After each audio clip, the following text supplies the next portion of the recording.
The only one who can satisfy fully the human heart is the one who created it.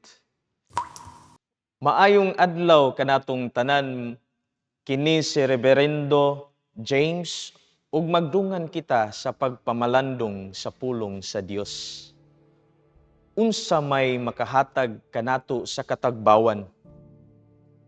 Bisan pag maangkon sa tao ang tanang butang sa kalibutan, kini dili makahatag kaniya sa katagbawan. The only one who can satisfy fully the human heart is the one who created it. Si Jesus miingon, "Ako mao ang pan sa kinabuhi.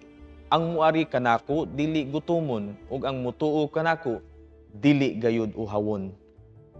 This is the core theological implication nga si Jesus mao ang pan nga maghatag og kinabuhi. He is offering us an eternal satisfaction for us through faith. Kay meaningless ang pagkinabuhi kung wala siya. Only Jesus can give us a life filled with meaning and purpose. Sa atong ebanghelyo karon, kita gipahinumduman nga kinahanglan kitang magkinabuhi na haduol sa Ginoo ug pagpalig-on sa atong relasyon pinaagi sa pagpalawom sa atong pagtuo ngadto kaniya. Surrender to Him and He will do the rest. Sa kini nga paagi makaangkon kita sa iyang saad nga kung sa diin siya kinsa kadtong muduol kanako ug mutuo kanato, tagbawon ko ang iyang espirituhanong kauhaw.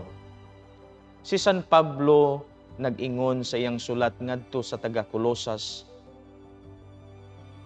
"Over all these virtues put on love.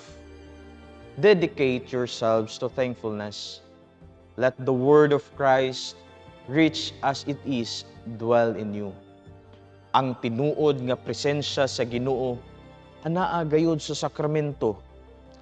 Tuo ug dawat kaniya pinaagi sa sakramento kay siya kanunay nagauban kanato uban sa Amahan ug sa Anak ug sa Espiritu Santo. Amen.